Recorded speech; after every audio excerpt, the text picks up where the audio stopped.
Hey everyone, you're watching We Had That, and in this video, I'm going to talk about the 1978 Star Wars action figure R5-D4.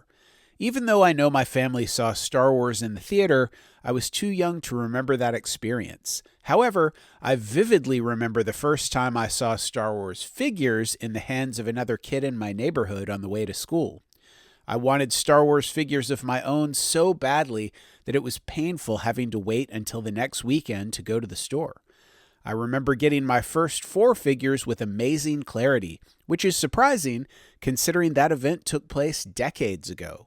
Over the next few months, I was able to get all of the first 12 figures, and this line easily made up my favorite toys of the late 70s and early 80s. Apparently, I wasn't alone in my love of these toys. These awesome action figures sold so well that Kenner quickly decided to add another 8 figures to the line. My favorite of the new 8 was the Luke Skywalker in his X-Wing flight suit. I also thought the 4 aliens from the cantina were great, and I had the original cardboard cantina, so I was lucky enough to have both the blue Snaggletooth figure and the shorter red version of the figure. Power Droid was the weakest figure of the second wave in my mind, but I did like Death Star Droid and R5-D4. Even as a very young kid, there was something strange about those last two. Even back then, they felt like off-brand versions of R2-D2 and C-3PO.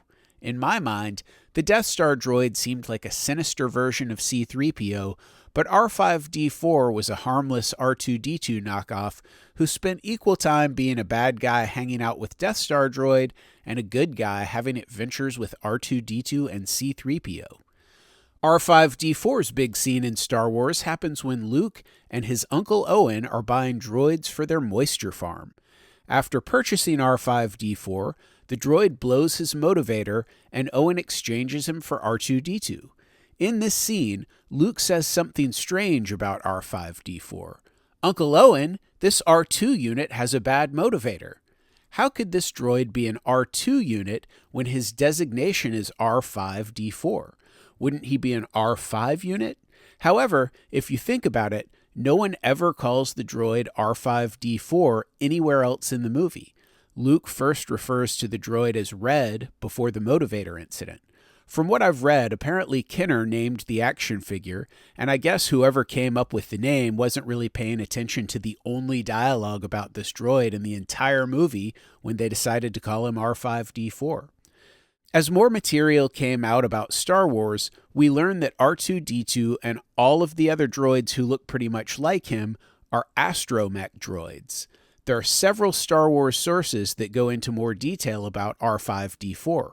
For example, the Star Wars Technical Journal from 1995 tells us that there are R2-AG astromechs, which are R2 units housed inside of R5 casings. This entry was most likely created to explain the continuity error in the movie, which really was only a continuity error because of the name of the action figure. In the Star Wars card game, the R5-D4 card makes the claim that the droid intentionally blew his own motivator to keep R2-D2 and C-3PO together. This idea is also found in the comic book Star Wars Tales No. 1 from 1999, which includes an 8-page story about R5-D4 called Skippy the Jedi Droid, in which R5-D4 is actually a Jedi who sacrifices himself to protect R2-D2 from the Imperial stormtroopers and keep the Death Star plans in the hands of the rebellion. This story isn't canon, but it's still an interesting take on R5-D4. Honestly, when the comic came out in 1999, I didn't know about it or care at the time. I didn't even read the story until years later. And as a kid, none of this mattered at all to me. I hadn't noticed that Luke called R5-D4 an R2 unit in the original movie. None of the action figures were out yet when I first saw the movie, and I don't remember seeing it a second time for years. In all of the years that I played with my figures, R5-D4 never had a bad motivator.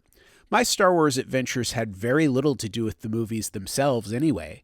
To me, he was just another cool droid that I could add to my cast of characters. Although he usually took on a supporting role while R2-D2 took center stage, I was still very happy to have R5-D4 wheeling around my Star Wars universe. As a side note, R5-D4 looked a lot like R5-D8, Porkin's Astromech in the Battle of Yavin. That was the name of the big space attack on the Death Star at the end of Star Wars. I've read that the same prop was used in filming, but there are some differences in the two Astromechs, so maybe some modifications were made to the prop between scenes. Either way, there was no Porkins figure back when I was playing with Star Wars figures, so that never really would have mattered to me anyway. The R5-D4 action figure was manufactured starting with the second wave of figures in 1978. Based on the fact that he can be found packaged on cards with the logo from all three movies, and I've seen him on Return of the Jedi 77 back cards, it's safe to say that he was in production at least until 1983. I'm relatively confident that he was also available on the Tri-Logo cards in 1984 as well. There have been very few action figure lines other than the vintage Star Wars Kenner line that had the same figures in production for so many years. Maybe the 8-inch Mego Superheroes line. That's truly a testament to the popularity of the original Star Wars figures line. Did you play with Star Wars figures as a kid?